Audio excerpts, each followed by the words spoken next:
More bad press for Bitcoin as authorities in the Netherlands have arrested 10 people suspected of running a multi-billion-dollar Bitcoin laundering ring. Now, the suspects allegedly laundered $16 to $22 million. The authorities raided 15 places in 8 Dutch towns as a part of the investigation, during which luxury cars, cash, and the ingredients to make ecstasy were seized.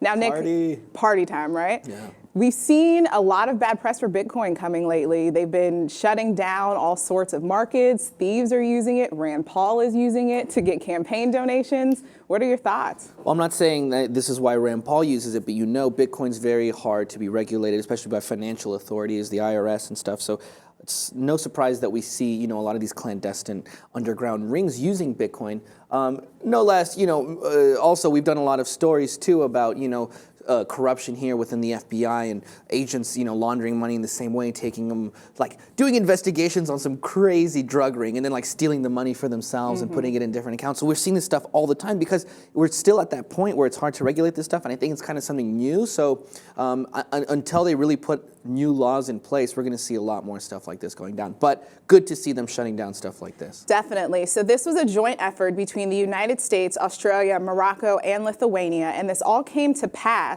after a few banks reported large sums of money being deposited and then immediately being withdrawn from ATMs. And so they started tracking these to these various bank accounts in Morocco and other places. And then all of a sudden they're like, hey, this is suspicious. This looks like the markers of what Bitcoin launderers are doing. And then they busted these guys. So, to your point, this is exactly how the dark web sort of operates with this, undercover, moving funds around very quickly. And Bitcoins are actually only valuable in the real world if you convert them to cash. So there are only a handful of cash points throughout the world that will advertise that, hey, we can actually turn your Bitcoin into usable money. Right, so you can't cut up your mattress and shove 1 billion Bitcoins inside of your mattress. No. And it's amazing, we've done stories like I mentioned, the one with the FBI, for example, where FBI agents were laundering all this money. I mean, you see the way that they were transferring these Bitcoins to one account to another, and you trace the way that they did it. It's so complex and it's so